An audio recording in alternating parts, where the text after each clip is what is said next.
हाय नमस्कार सर्वांना. बघा आता 5 वाजले तर इथं रानात आली. माझे आजी आजोबा पण आलेत रानातनं. आजोबा इथं बसलेत. आजोबाची जागा हीच असते रोजची बरं का. इथंच बसतात, नेमलेली जागा आहे. होय आजोबा का म्हणून तिथं बसतावं एकाच जागेवर. आणि इकडे बसल्यावर काय जेवाय देत नाही का तुम्हाला? आ कस काय बरं? आ दिसत नाही ना इथलं. इकडे बसल्यावर बाजूला होतंय, दिसत नाही. काय करतात घरात काय नाही. इथं आपलं बरं आहे, दारात दिसतंय. आतमध्ये हाय का कोण नाही, हाय का नाही. मग बाजूला बसल्यावर कोण घरात हाय का नाही तुम्ही बसायचं इथं वाट बघत. आणि का नसल्यावर घरात कोण माणसानं कसं जेवाय आहे नाही, अजून कसं जेवाय आहे नाही. आजबाची जागा रोजची इथलीच आहे बरं का, नेमलेली. जेवाय पण इथंच बसतात रोज. फक्त पाऊस आला ना थंडीचं तेवढं घरात असतात. आता थंडी ही काय नाही त्याच्यामुळे बाहेरच असते, तिथंच बसतात रोज. आहे का नाही आजोबा? तर आल्यात आता शेरडाकडनं.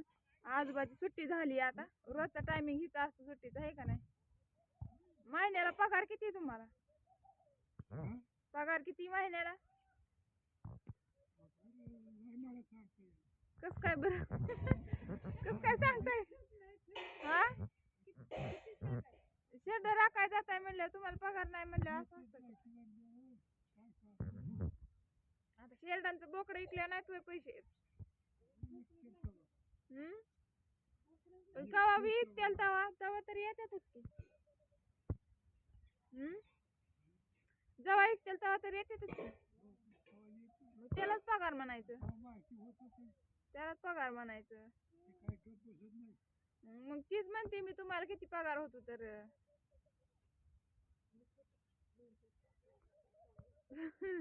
काय का व्हायला तरी तेवढा तरी होतोय. आजोबाचं वय आमच्या किती 70-80 वय असेल तरी पण शेड राखतात अजून आजोबा. म्हणजे 2 शेड आहेत, आजी एक आणि आजोबा एक. दोघं जण एक एक शेड राखते. दुरून चारायचे आणि ती पण काय मोकळी बिकळी सोडत नाही.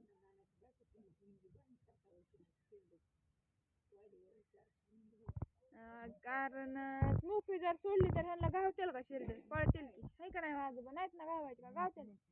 त्यामुळं बांधूनच असते. शेरड बी दाखवतो का तिकडे बांधले ती दिसली का नारळाखाली बांधलेली ती आहे तर आजोबाची. आता घरी घेऊन आले तिथं आणि आता बसल्यात येऊन निवांत. तेवढंच काम असतं आजोबाला, आहे का नाही? हा चहा झाला. आता भाज्या ही नीट करायच्या ही आजोबाकडे काम असतं, आहे का नाही आजोबा?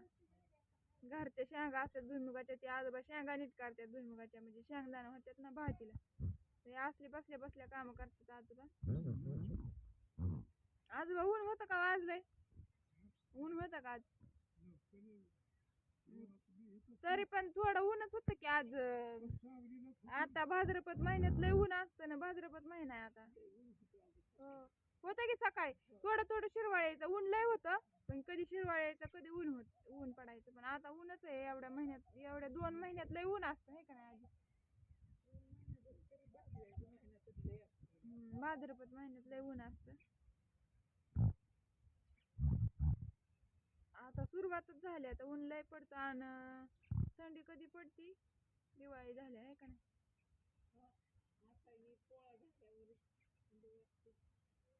थोडी थोडी, हा थोडी थोडी.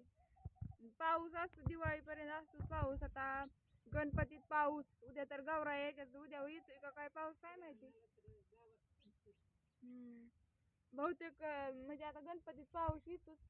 पाऊस जर आला तर बरं होईल. तेवढंच भरणं वाटतं. लय भरणं आलंय भिजवायला. नेमकी आज लाईट गेली त्यात काळजी बसल्या इथं. तिथं आजीची जागा आणि तिथं आजोबाची जागा. नेमकी आज लाईट गेली, एवढं भरणं भिजवाय आले. आता लाईटी पुढं काय करता येत नाही. जाऊन आता कसं असेल तसं जा होईल ता होईल, आहे का नाही आजी? 4-5 एकर भिजवायचं आहे रान. पण लाईटीचा प्रॉब्लेम. सकाळी 5-5 मिनिटाला लाईट बी जात होती. काहीतरी झालं असेल डिपीत वगैरे त्याच्यामुळं आज काय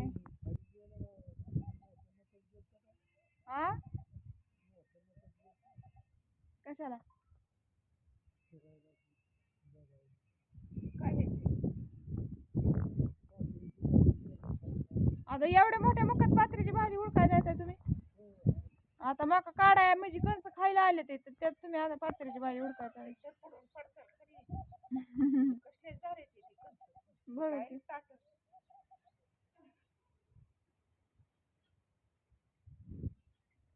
काय झाल्यात कसली ताट हा मकाची ना हो लय झाड झाले चांगली झाली मका त्यावेळेस मकाचं पीक चांगलं आलं रानात गेल्यावर तुम्हाला दाखवते मग कणसं ही कशी आले ती चांगले आल्यात कणसं पण दोन दोन आहे ती दोन दोन आले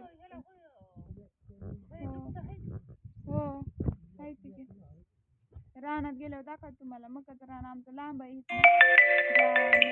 तिकडे लांबच्या रानात मका केली आणि इथल्या रानात आपली तरकारी ही जवळची जवळ तोडाय बरं असतं त्याच्यामुळे ती इथं केली लांबच्या रानात मका केली हा कुठं काय केले तर खाली कांदा टाकाय नेलता तर असू द्या कसं वाटतं व्हिडिओ सांगा कमेंट करून बाय बाय सर्वांना